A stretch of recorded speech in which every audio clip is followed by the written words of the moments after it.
ছাত্রলীগের সভাপতি সাদ্দাম হোসেন একজন দুর্দর্শ নেতা।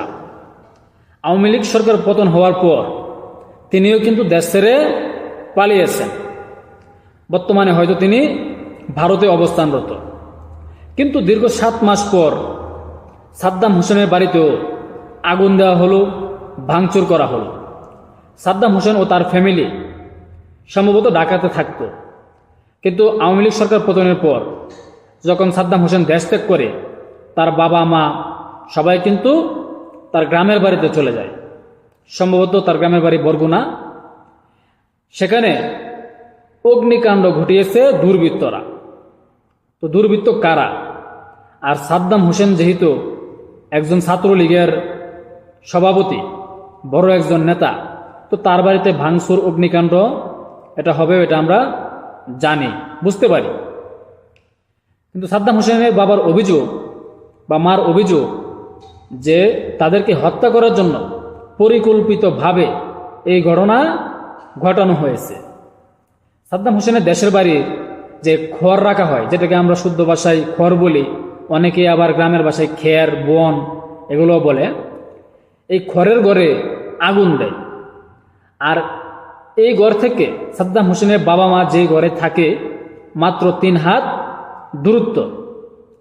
তো সাদ্দাম হোসেনের এই ঘরে আগুন দেওয়ার উদ্দেশ্য হলো এই ঘর থেকে সামনের ঘরে যাবে এবং সাদ্দাম হোসেনের ফ্যামিলি সেখানে পুড়ে নিস্তেজ হয়ে যাবে।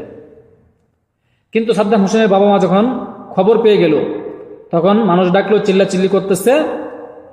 সাদ্দাম হোসেনের পরিবার এবং পার্শ্ববর্তী এলাকার জনগণ যারা আছে, প্রতিবেশী যারা আছে, তারা সবাই মিলে আগুন নিয়ন্ত্রণের চেষ্টা করে। পরবর্তীতে ফায়ার সার্ভিসকে খবর দিলে ফায়ার সার্ভিস এসে আগুন নিয়ন্ত্রণে নেয়। কিন্তু সাদ্দাম হোসেনের বাবা মার অভিযোগ এটি একটি পরিকল্পিত ঘটনা, তাদেরকে হত্যার জন্য। এখন আমার বক্তব্য হচ্ছে যে সাদ্দাম হোসেন দেশ ছেড়ে পালিয়েছে। সাদ্দাম হোসেনকে পাইলে আপনারা তাকে আইনের আওতায় আনেন, সঠিক বিচার করেন। সাদ্দাম হোসেনের বাবা মা ঢাকা ত্যাগ করে চলে গেছে দেশের বাড়িতে নিরাপত্তার জন্য। কিন্তু সেখানে গিয়েও আবার তাদের উপরে হামলা করা হলো। তো আমি এই অন্তর্বর্তী সরকারকে আহ্বান জানাচ্ছি যে বিষয়টা খতিয়ে দেখে যারা দোষী তাদেরকে আইনের আওতায় আনা হোক। কিছুদিন আগে এই যে কাফি, কন্টেন্ট ক্রিয়েটর কাফি, ওর বাড়িতেও আগুন দেওয়া হয়েছিল। ও বলছিল যে আগুন দেওয়া হয়েছে, অনেকে আবার অনেকভাবে নিচ্ছে এটাকে। কেউ বলতেছে কয়েল থেকে লাগছে, আবার কেউ বলতেছে যে না, নিজে আগুন দেওয়া হয়েছে। কিন্তু পরবর্তীতে দেখা গেল যাচাই বাছাই করে যে না, দুর্বৃত্তরা আগুন দিয়েছে। কিন্তু এই যে সাদ্দাম হোসেনের বাড়িতে আগুন দিল, এটা কারা করলো? এটা কারা করলো? বৈষম্য বিরোধী ছাত্র আন্দোলনের যারা সমন্বয়ক আছে তাদের ইশারা ইঙ্গিতে ঘটনাটা ঘটেছে। তাহলে আপনাদের মধ্যে আর ছাত্রলীগের মধ্যে পার্থক্যটা কোথায়?